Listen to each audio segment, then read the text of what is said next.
On April 23rd, 2002, BNSF train number 5340 was getting ready to leave BNSF's harbor yard, and at 2:30 a.m. it left. The train consisted of 3 locomotives and a total of 67 intermodal freight cars, also known as platforms.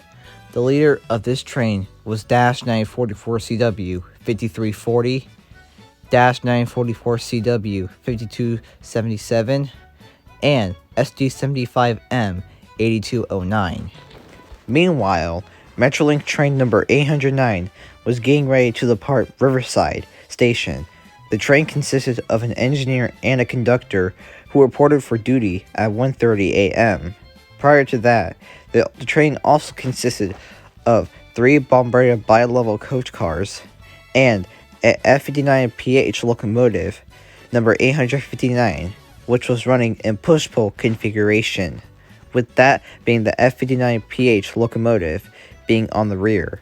Prior to Metrolink's number 809 schedule, it was supposed to follow the BNSF San Bernardino subdivision, making stops at Riverside, La Sierra, Cornita, I do pronounce if I apologize if that's wrong, North Main, and Cornita West before entering Metrolink's Olive subdivision at Atwood Interlocking to head south to Canyon Station.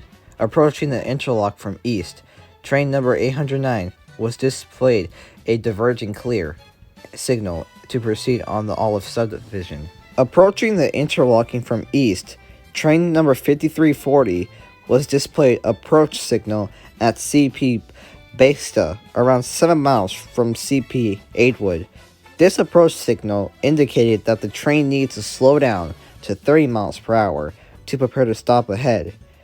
2 miles before the interlocking, 5340, which was the train again, was displayed another approach signal, while the engineer recalled having heard his engineer call out the signals as clear, and having verbally acknowledged this.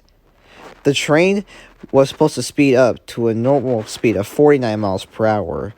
As train 5340 approached CP Atwood, the crew noticed that the signal ahead was displaying stop, and that the Metrolink train was directly ahead on the same track. But then, the engineer immediately placed the train into emergency braking. However, by then it was too late for the nearly mile-long train to stop short of the interlocking.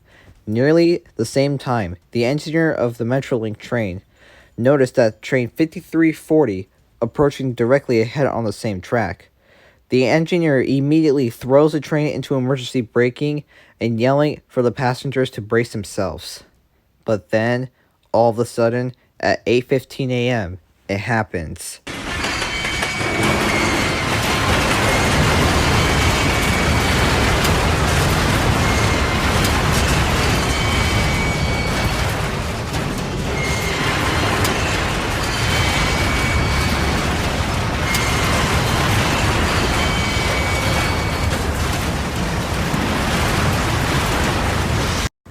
The Metrolink train collides with the BNSF intermodal train at 23 miles per hour.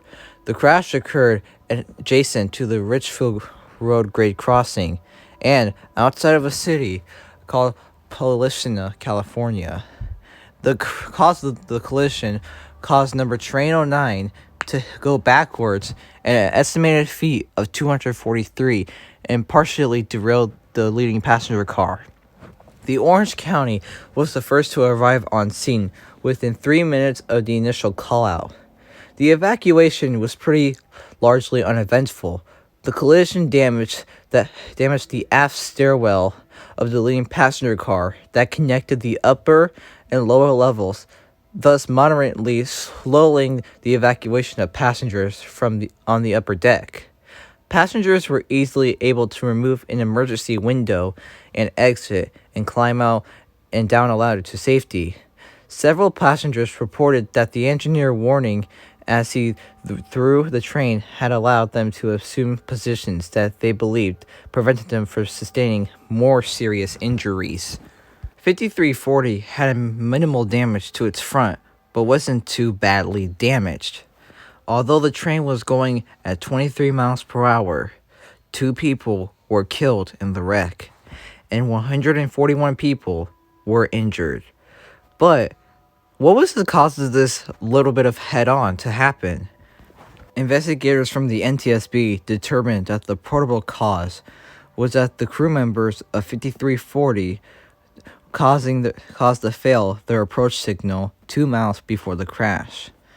But both men were found using their mobile phones during the trip, which was a big no-no. And at the time they passed the approach signal, they were in deep in the discussion regarding their shared previous employment at the same oil refinery. Also, the lack of positive train control on BNSF's Bernardino subdivision was also a listed contributing factor. But it's always not positive train control we can blame on, or have computers do the work for us. After this wreck, the NTSB came to a conclusion that the total cause of this wreck damage was $4,630,000, way more. Afterwards, 634 was most likely retired and scrapped. 859 was eventually repaired and returned to service, but was later retired in 2019. All 3 locomotives from the BNSF intermodal train were taken to the shop and returned to service, and still operate to this day. It's been 21 years since this wreck had happened. Rest in peace to those 2 people who died in this wreck.